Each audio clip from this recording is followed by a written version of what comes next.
जय हिंद दोस्तों, कैसे हैं आप लोग। उम्मीद करते हैं अच्छे होंगे। तो जैसा कि आप लोग थंबनेल देखकर समझ गए होंगे कि आज हम क्या पढ़ाने वाले हैं। आज हम पढ़ाने वाले हैं क्लास 10 का जो 9.1 चैप्टर है हाइट एंड डिस्टेंस, वही बताने वाले हैं, जिसको हम लोग हिंदी में क्या बोलते हैं, ऊंचाई एवं दूरी। तो चलिए, और ऊंचाई एवं दूरी स्टार्ट करने से पहले हम लोग क्या करेंगे, कुछ पॉइंट के बारे में जानकारी प्राप्त करेंगे। तो चलिए जानकारी ले लेते हैं। तो सबसे पहला पॉइंट जो मेरा है वो क्या है, तो सबसे पहला पॉइंट मेरा क्या हो गया, दृष्टि रेखा। क्या है, दृष्टि रेखा। तो देखिए, आँख से हम जब किसी वस्तु को देखते हैं तो उस वस्तु और हमारे आँख को जो हम देख रहे हैं, हमारे आँख और उस वस्तु को मिलाने वाली रेखा जो होगा ना, वही होता है दृष्टि रेखा। जैसे मान लीजिए हम अगर यहाँ से यहाँ पे स्थित बल्ब को देख रहे हैं, इस बल्ब और हमारे आँख की रेखा जो मिलाया जाएगा तो वही क्या कहलाएगा, दृष्टि रेखा। यानी हम यहाँ से किसी पेड़ को शीर्ष बिंदु को देख रहे हैं तो उस शीर्ष बिंदु और हमारे आँख के बीच में जो रेखा खींचा जाएगा वही रेखा क्या हो जाएगा, दृष्टि रेखा। तो चलिए, इस तरह से हम लोग देख सकते हैं कि लिखा भी यहाँ पे, दर्शक की आंख से देखा जाने वाली वस्तु को, दर्शक की आंख से देखा जाने वाली वस्तु को मिलाने वाली रेखा को हम लोग क्या बोलते हैं, दृष्टि रेखा कहते हैं। यानी हमारे आंख से हम जिस वस्तु को देख रहे हैं उस वस्तु और हमारे आंख को अगर मिलाया जाएगा तो वो रेखा क्या कहलाएगा, दृष्टि रेखा कहलाएगा। इस तरह से। तो चलिए हम दूसरा देख लेते हैं, उन्नयन या उन्नति कोण। यहाँ पे उन्नयन कोण को हम लोग क्या बोलते हैं, उन्नति कोण भी बोलते हैं। और आगे हम देखने वाले हैं अवनमन कोण या अवनति कोण के बारे में। तो पहले हम उन्नयन कोण के बारे में समझ लेते हैं। तो पहले परिभाषा आप देखिए क्या लिखा गया है यहाँ पे लिखा गया है, क्षैतिज तल पर स्थित किसी बिंदु से एक निश्चित ऊंचाई पर स्थित किसी वस्तु को मिलाने वाली रेखा एवं क्षैतिज तल के बीच बने कोण को उन्नयन कोण कहते हैं। तो क्षैतिज तल का मतलब ये हो गया जमीन समझिए आप लोग कि एकदम जमीन एक रंग होता है, तो यही हमारा क्षैतिज तल हो गया। आप लोग फिगर पे ऐसा समझ सकते हैं कि मान लीजिए ये मेरा ज़मीन हो गया, ये क्या हो गया, मेरा ज़मीन हो गया। और किसी निश्चित ऊंचाई पर स्थित कोई वस्तु है, मान लीजिए यहाँ पे है। अब ये कैसे भी अटक सकता है, हो सकता है कि ये पेड़ हो सकता है कि ये मकान का शीर्ष हो सकता है किसी मीनार का ये शीर्ष हो, यही कोई बिंदु होगा, ठीक है। अगर उस बिंदु को किसी क्षैतिज तल पर स्थित किसी बिंदु से, मान लीजिए ये अगर ज़मीन है तो ज़मीन पर स्थित कोई बिंदु, मान लीजिए ये है ये बिंदु, तो इस बिंदु से अगर हम ऐसे देखेंगे इसको अगर देखेंगे तो क्या होगा, तो इस बिंदु को मिलाने वाली रेखा और ये क्षैतिज तल यही है, क्षैतिज तल और ये हो गया हमारा, समझिए कि दृष्टि रेखा। आप लोग इसको बोल सकते हैं, इसको दृष्टि रेखा, क्योंकि यहाँ से देखा गया उस बिंदु को, तो दृष्टि रेखा आप लोग बोल सकते हैं। तो इस तरह से उस ऊंचाई पर स्थित वस्तु को मिलाने वाली रेखा और क्षैतिज तल के बीच बने कोण को, यही कोण बनेगा, इसी कोण को हम लोग क्या बोलेंगे, उन्नयन कोण बोलेंगे। आप लोग देख सकते हैं परिभाषा में, इसी को हम लोग क्या बोलेंगे, उन्नयन कोण बोलेंगे। और ये समझिए कि उन्नयन कोण हमेशा ऊपर की ओर बनेगा, यानी अगर मान लीजिए ज़मीन है तो उन्नयन कोण के लिए हमेशा हमें ऊपर देखना पड़ेगा, ठीक है, इस तरह से। तो ये होता है उन्नयन कोण। तो आप लोग समझ गए होंगे, उम्मीद करते हैं कि जब नीचे से ऊपर की ओर हम देखेंगे और हमारा जो आँख का जो एकदम दृष्टि रेखा सीधा अगर मान लिया जाए, क्षैतिज रेखा हमारे आँख को अगर सीधा देखने में मान लिया जाए तो हमारा ये जो एकदम काल्पनिक क्षैतिज जो हो गया ये, और ऊपर हम जितना एंगल से देखें उन दोनों के बीच में जो कोण बनेगा वही कोण क्या कहलाएगा, उन्नयन कोण कहलाएगा, इस तरह से। और वैसे आप लोग फिगर पे समझ ही गए होंगे। अब देखिए अगला क्या है, अगला है अवनमन कोण या अवनति कोण। तो अवनमन कोण या अवनति कोण किसको बोलते हैं, तो देखिए यहाँ पे क्या लिखा है, यदि दर्शक के नेत्र पर एक काल्पनिक क्षैतिज रेखा हो, दर्शक के नेत्र पर, इसका मतलब ये हो गया कि मान लीजिए हम यहाँ पे खड़ा है तो अगर हम ऊपर नीचे अगर नहीं देखेंगे और सीधे अगर ऐसे देखेंगे तो हम जो अगर सीधा देख रहे हैं ना, अगर उस चीज़ को अगर एक क्षैतिज रेखा मान लिया जाए, क्या मान लिया जाए, क्षैतिज रेखा, काल्पनिक रूप से। मान लीजिए हम यहाँ पे हैं तो मान लीजिए हम यहाँ पे हैं, मान लीजिए यहाँ पे, या ऐसा नहीं समझिए, चलिए मान लीजिए हम यहाँ पे हैं और ये हमारा मतलब आँख है जो भी है, तो अगर हमारे आँख से हम सीधा देखेंगे तो ये एक क्षैतिज रेखा का मान लीजिए काल्पनिक रूप से काम कर रहा है।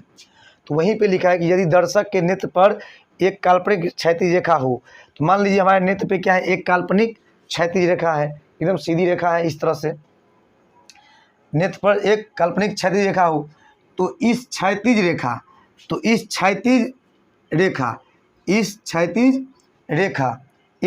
रेखा तथा नेत्र एवं क्षैतिज तल पर, तो क्षैतिज तल पर, क्षैतिज तल कौन सा, काल्पनिक क्षैतिज तल नहीं, वही जो ही बताए थे हम भूमि वाला।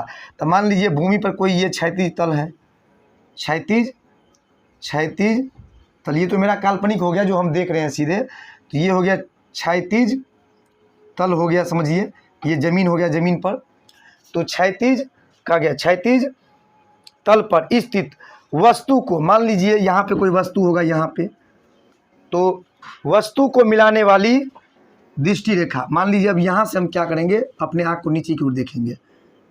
तो वस्तु को मिलाने वाली दृष्टि रेखा के बीच बने कोण को अवनमन कोण कहते हैं। यानी ये कोण, यानी हमारा जो काल्पनिक क्षैतिज जो था वो, और हम जो अपने इस वस्तु को देखें आँख नीचे करके जिस बिंदु को, तो इस वस्तु को मिलाने वाली रेखा और हमारा आँख का जो काल्पनिक क्षैतिज रेखा था, इन दोनों के बीच में यहाँ पे कोण बनेगा, यही कोण क्या कहलाएगा, अवनमन कोण कहलाएगा। क्या कहलाएगा, अवनमन कोण।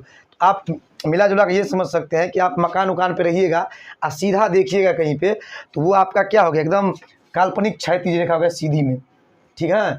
और वहाँ से कभी भी किसी वस्तु को देखिएगा, नीचे की ओर देखिएगा, नीचे में कोई खेल रहा है, क्या कर रहा है, नहा रहा है कि धो रहा है, तो आप ऐसे पहले रहेंगे खड़ा और ऐसे देखिएगा, तो ये समझिए कि आपका जो पहले से काल्पनिक क्षैतिज रेखा जो ऐसे गया हुआ था उसके, और आपने जिस वस्तु को देखा उस वस्तु को मिलाने वाली रेखा जो है ऐसे, तो इन दोनों के बीच जो कोण बनेगा वही कोण क्या कहलाएगा, अवनमन कोण कहलाएगा।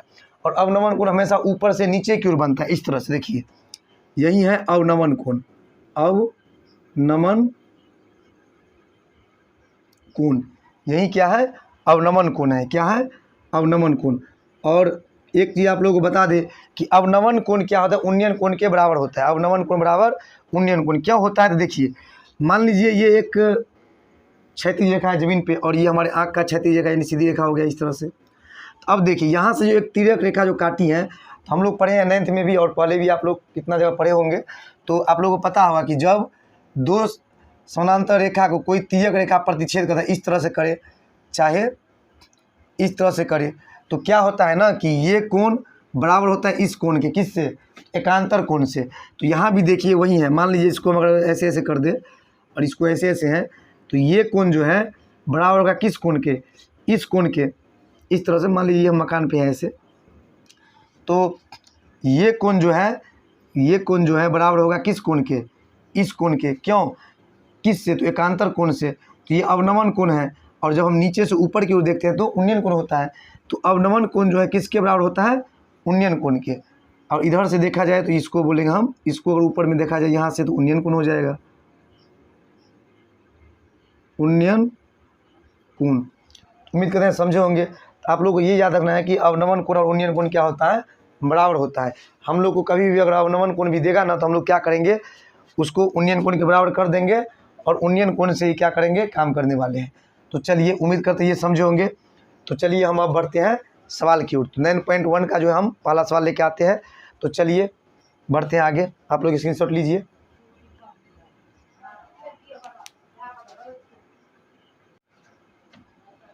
तो ये रहा मेरा अगला सवाल। तो देखिए ये मेरा पहला सवाल हुआ, अगला क्या बोलेंगे, यही मेरा पहला सवाल हुआ। तो चलिए यहाँ पर पहले सवाल हम पढ़ लेते हैं। सवाल आप लोग देख सकते हैं क्या लिखा हुआ है।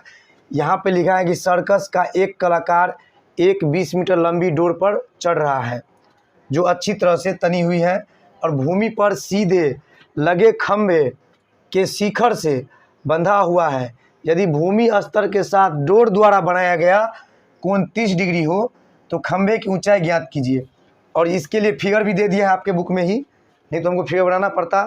तो देखिए एक चीज़ और आप लोगों को बता ही देते हैं सबसे पहले कि जब भी पेड़ का बात करें, मीनार का बात करें, घर का बात करें, या किसी का स्टैचू का बात करें, तो हम सब चीज़ को क्या करें, सब चीज़ को, या किसी खंभे का बात करें तो सब चीज़ को हम क्या मानते हैं, सीधा मानते हैं, ठीक है। और सीधा कैसे, तो ज़मीन के साथ एकदम पूरे 90 डिग्री खड़ा।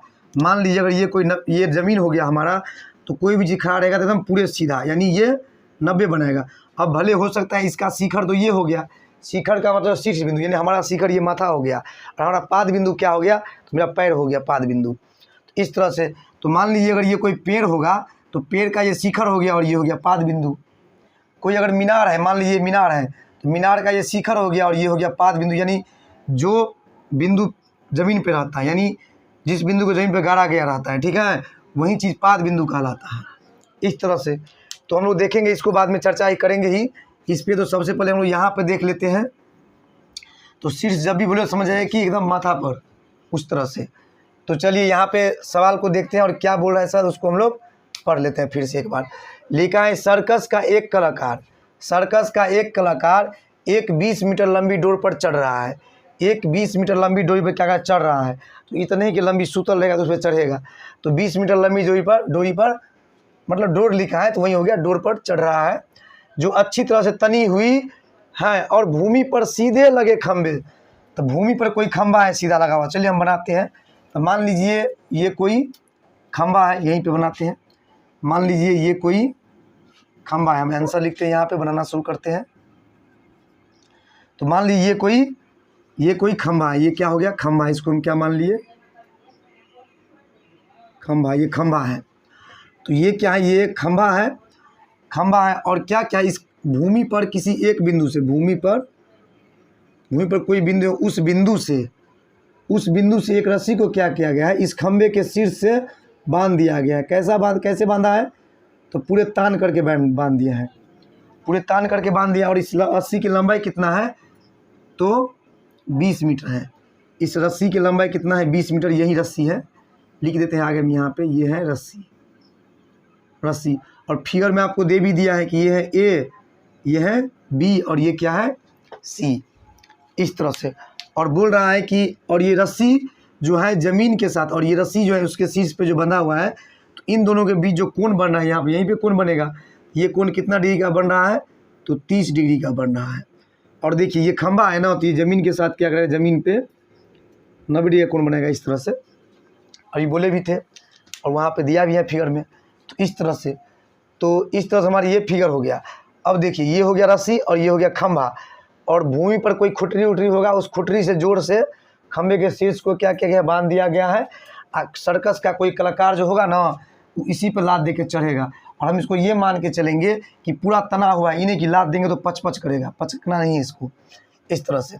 तो चलिए, तो हमें क्या बोल रहा है कि इस खंभे की लंबाई ज्ञात करने के लिए, खंभे की लंबाई बोलिए, ऊंचाई बोलिए, यही ज्ञात करने के लिए बोल रहा है। तो सबसे पहले बात हमें करना क्या है कि आप लोग एक बार बताते हैं कि जब आप हाइट एंड डिस्टेंस का सवाल बनाइएगा, यानी ऊंचाई और दूरी का, तो आपको करना क्या होगा कि फिगर का विवरण लिखना पड़ेगा। अगर फिगर का विवरण मतलब फिगर का जो है विवरण अगर नहीं लिखते हैं तो क्या करेगा, आपको नंबर काट लिया जाएगा, क्योंकि वैसे सवाल छोटा ही होता है, लेकिन जब हम फिगर का विवरण लिखते हैं तब जाके थोड़ा बड़ा लगता है देखने में। और जब भी पूछेगा तो 5 राउंड में पूछेगा आप लोगों को। तो चलिए देखते हैं, और फिगर में क्या क्या है उसको हम लोग मान के लिख देते हैं। तो लिख देते हैं इस तरह से, माना कि ए बी एक खंभा है। तो देखिए हमने क्या क्या मान लिया कि ए बी को क्या मान लिया, एक खंभा है। और देखिए ए बी एक खंभा है जिसके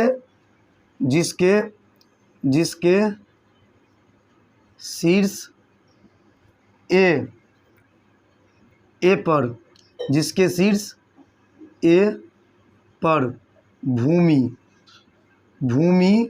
के किसी बिंदु सी से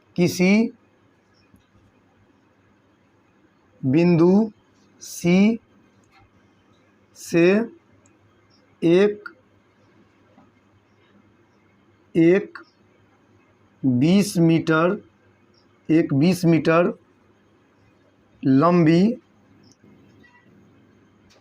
रस्सी बंधी हुई है। अब देखिए यहाँ पर लिख लिए हम कि माना कि ये भी क्या है, एक खंभा है। माना कि ये भी एक खंभा है जिसके शीर्ष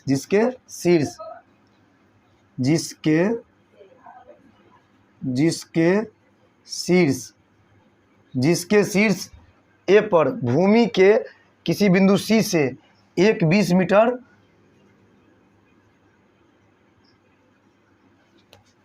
मीटर लंबी रस्सी बंधी हुई है तथा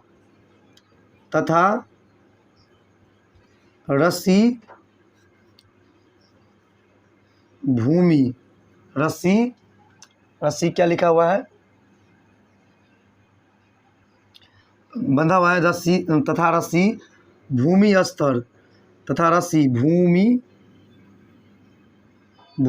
स्तर के साथ तथा रस्सी भूमि स्तर के साथ 30 डिग्री का कोण बनाती है। तो हमें ज्ञात करना है, तो हमें ज्ञात करना है खंभे की ऊंचाई। तो हमें ज्ञात करना है खंभे की ऊंचाई AB। तो हमें क्या ज्ञात करना है? खंभे की ऊंचाई AB, यानी ये हमें ज्ञात करना है। तो देखिए, इसको ज्ञात करने के लिए हम क्या करेंगे, इस त्रिभुज में चलेंगे और इस त्रिभुज में हमारे पास क्या दिया गया है? एक कोण दे दिया गया है और कर्ण का मान समझिए, आप समझ सकते हैं लंब आधार तो चेंज होता ही रहता है थीटा के अनुसार।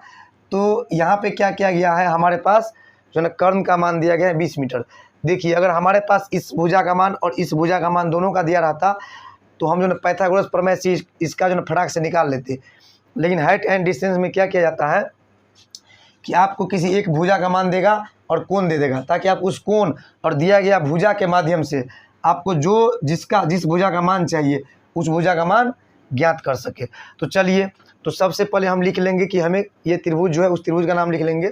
लिखते हैं, तो अब क्या लिखेंगे अब त्रिभुज ABC में, अब त्रिभुज ABC में देखिए ABC में क्या है हमारे पास, तो ABC में थीटा बराबर कितना है अब हमारे पास, तो 30 डिग्री। थीटा बराबर क्या है? 30 डिग्री। और AC का मान कितना है, तो 20 मीटर। कितना है? 20 मीटर। AC का मान है हमारे पास 20 मीटर। और हमें ज्ञात क्या करना है? AB ज्ञात करना है। क्या ज्ञात करना है? AB, यानी AB बराबर वाट। तो चलिए, तो AB बहुत आसानी से आप लोगों को निकल जाएगा। तो किस तरह से निकलेगा देखिए, आप लोग हम बताए होंगे या नहीं भी बताए होंगे, तो सुन लीजिए। यहाँ पे क्या है हमारे पास, AB निकालना है। तो हम आप लोगों को जो सूत्र बताए होंगे, साइन थीटा बराबर लंब बट्टे कर्ण, कॉस थीटा बराबर आधार बट्टे कर्ण, या टेन थीटा बराबर लंब बट्टे आधार। तो वो वाला सूत्र सब जो हम आप लोगों को लिखाए हुए थे, वो सूत्र यहाँ पे काम आने वाला है। और आप लोग उस सूत्र को नहीं याद किए हैं तो याद कर सकते हैं। और देखिए, यहाँ पे हम को निकालना है AB, तो उसी में हम उस सूत्र को भज जाएंगे जिसमें ये कर्ण का काम करेगा। कर्ण कभी चेंज नहीं होता है, लंब आधार चेंज होता रहता है। तो यहाँ पे देखिए थीटा है, तो थीटा का समझ ये लंब हो गया और हमें लंब का ही मान याद करना है यहाँ पे। तो ये लंब और कर्ण, तो हम वैसा सूत्र ढूंढेंगे जिसमें लंब और कर्ण आता हो, यानी वो भुजा जो दिया है और वो भुजा जो हमें निकालना है, वो दोनों चीज़ जिसमें रहेगा उस त्रिकोणमितीय अनुपात वाले सूत्र को हम लोग ढूंढेंगे।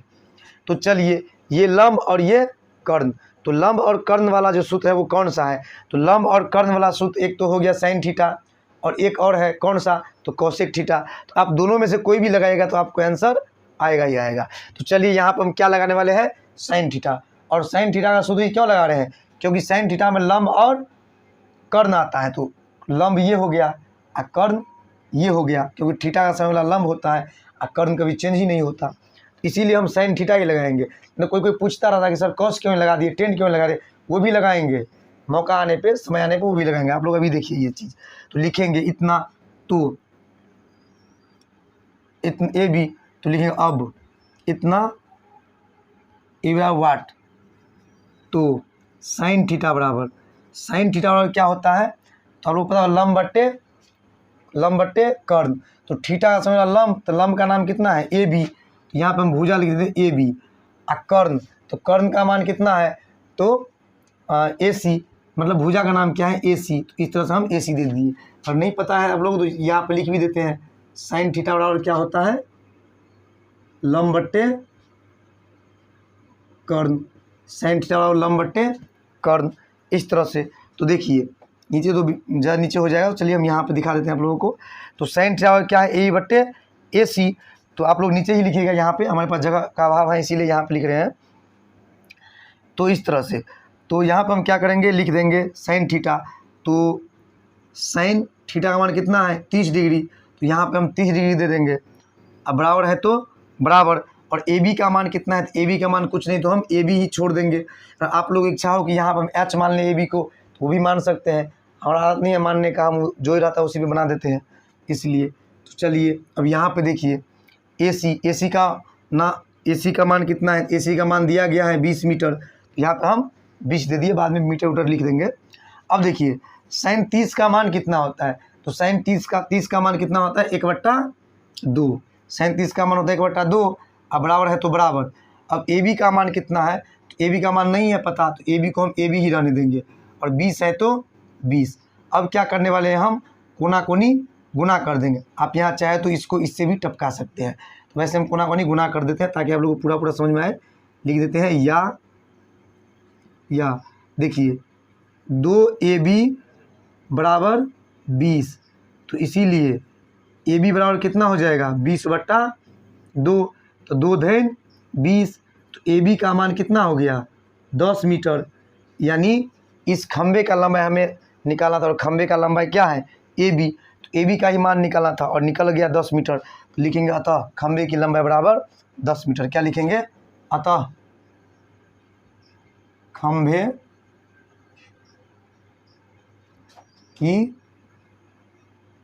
लंबाई, बोलिए ऊंचाई, अतः खंबे की ऊंचाई AB बराबर 10 मीटर। आंसर यही हो गया हमारा आंसर। तो इस तरह से आप लोग ज्ञात कर सकते हैं। तो चलिए आज के लिए इतना ही काफ़ी। अब हम मिलते हैं दो चार सवाल के साथ अगले वीडियो में। तो चलिए, तो सबसे पहले जो है ना आप लोग इसका स्क्रीनशॉट लीजिए, और थैंक यू फॉर वाचिंग।